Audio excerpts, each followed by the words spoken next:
Good Wednesday morning, friends, or afternoon, or evening, or middle of the night, or whenever you happen to be joining me.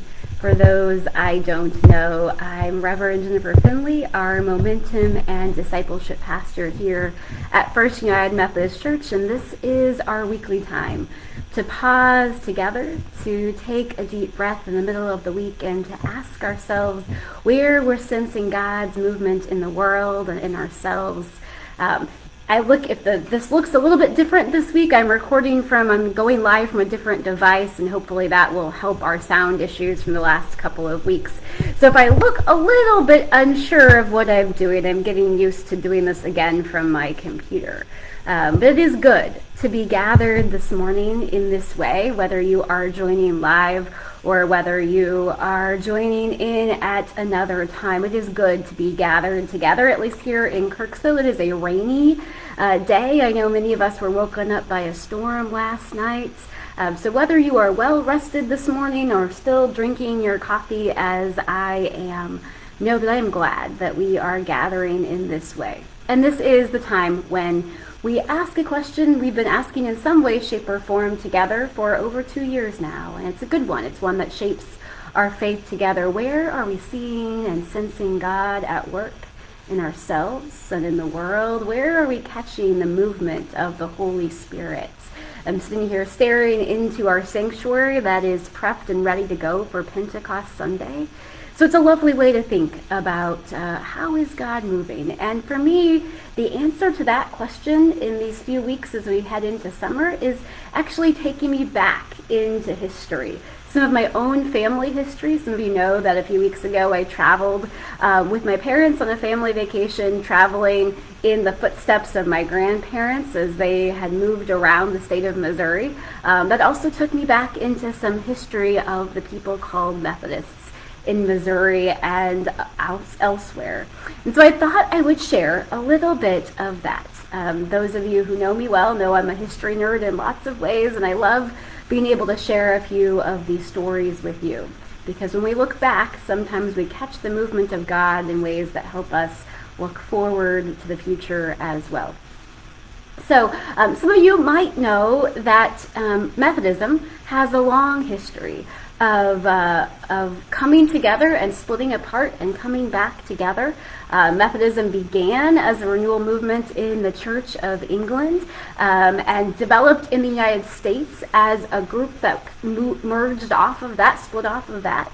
And as it developed in the United States over time, there have been many times where groups have split and then come back together.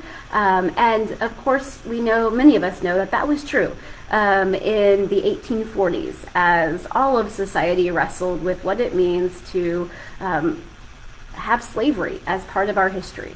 The Methodist Church was no different than the rest of society at that point. It wrestled with whether or not ordained clergy could hold slaves, whether or not commissioned bishops could hold slaves.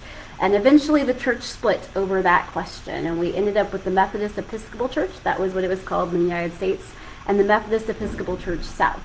We ended up with both of those entities. In some regions of the country, there was only one of those entities present.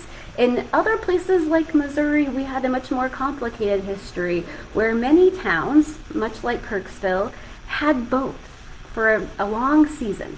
One of my favorite pictures here at church, and this isn't going to come through real well, so I invite you, if you are here in Kirksville, to come take a look at this sometime. But this is a picture of our current block where our church sits. It's a picture of our older church sanctuary that burned in a fire as the current sanctuary was being built. But if you look real closely down the street, you see another steeple. And that steeple is of the Methodist Episcopal Church South, otherwise known colloquially as the Mullinex Street Church here in Kirksville. The North and South churches existed on the same block for a long time. And I've always found that piece of our history interesting and intriguing. And so as we've been looking for these past few weeks in our own church, our own faith family history, written by Ruth Town, some of the building history stuck out because these two churches, these two congregations existed for many, many years together on the same block, doing life together in some ways, I imagine, because Kirksville has always been a small town and circles overlap. But then, in the late 1920s, many places started wrestling with what it means to have those two congregations in the same town, and were there ways to come together. And Ruth Town writes, meanwhile, the church acquired the remaining portion of the north half of the block in which it was located as a consequence of absorbing the South Methodist property. During the 1920s, both branches of Methodism found the effort to keep alive certain churches, such as a drain on limited resources, that prospective annual conferences formed a joint commission to consider congregation of one Methodist body, voted to discontinue. Basically, they said if a South church discontinues, then there would be a corresponding North church that would do the same thing in the same region to kind of equalize resources. It sounds like a complicated plan, but we know that sometimes complicated situations bring complicated plans to light. And so that happened in this place, in this time, and our congregation, this church, absorbed the property and the records and the resources of the South Church. It says, finally, a meeting of the Joint Commission in Macon on November 2nd, 1927, resolved the problem and permitted the ME Church to take over the properties and records of the South Methodist Church in Kirksville. First Methodist Episcopal Church was now the owner of the entire block between High and Mullinex Streets. But of course, that brought some interesting problems to light. No one seemed to have any idea what to do with the second church. It is impossible to determine today the feasibility of remodeling it for an education building.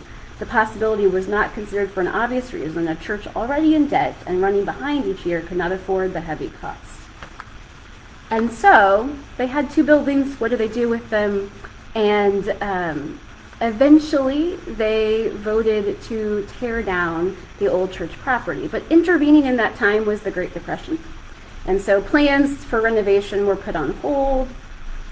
And so after the stock market crash of 1929, they kind of put all of that on hold. And then it wasn't until 1933 that they sold the building to a company with the stipulation that it was going to be torn down.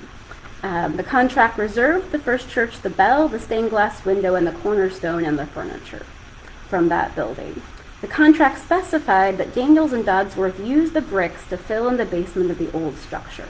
So tear it down, fill in the old basement. The contractors fulfilled the letter of the requirement. They left the rubble on the site but made no effort to pulverize the debris. Thus it overflowed the basement, creating a real eyesore.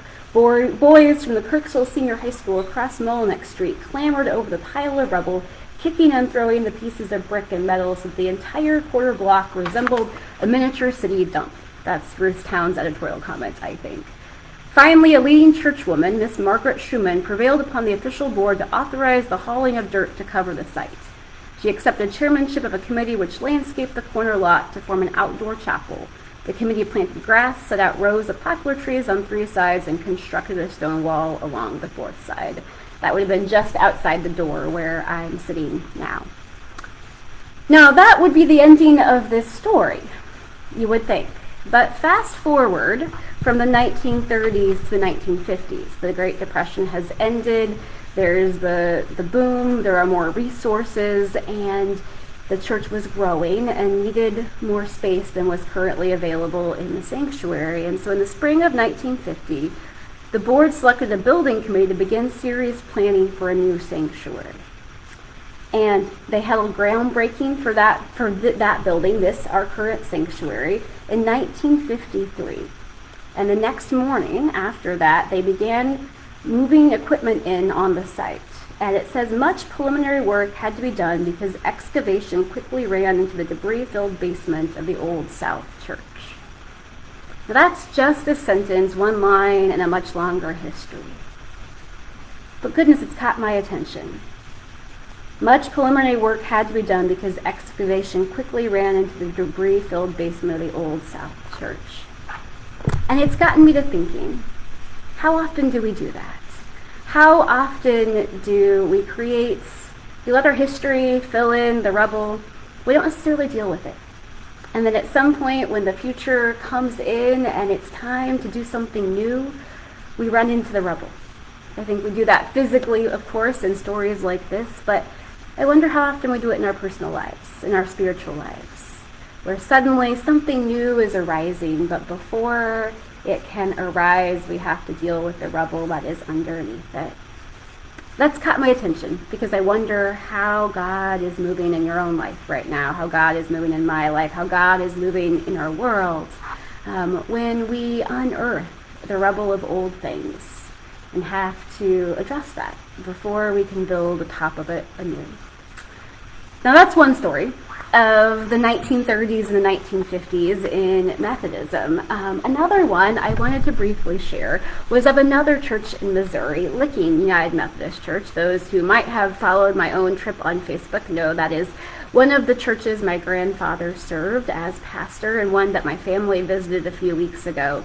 And as we were reading the history of that congregation, a very similar history arose. They had two churches, north and south, in town around the same time period.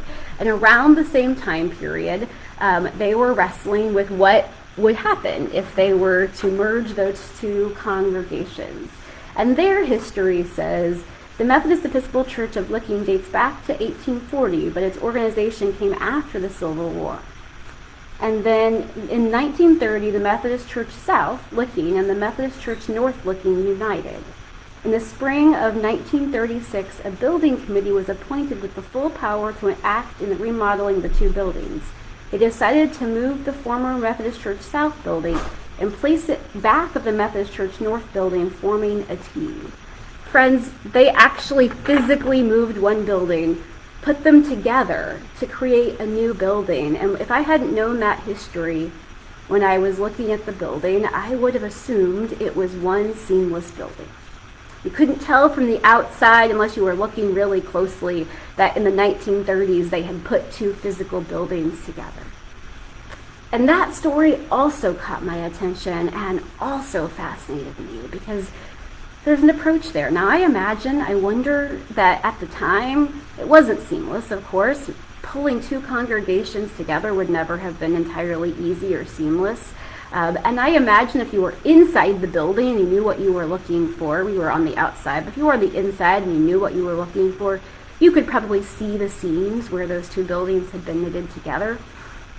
But again, another way of thinking through what it means to address our history and to come together. And so I offer those two stories to us today. As we ask that question, where is God at work in the world? As I look back into our church family, our faith family history, I see God at work in both of those stories, in both of those places.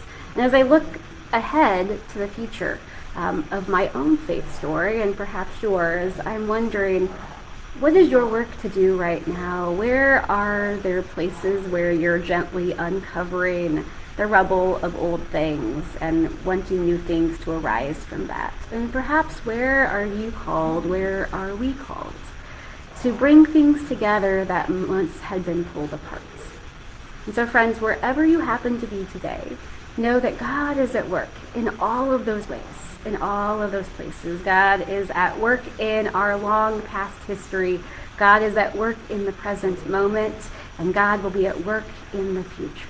So today, wherever you are, go in peace and know you are not alone.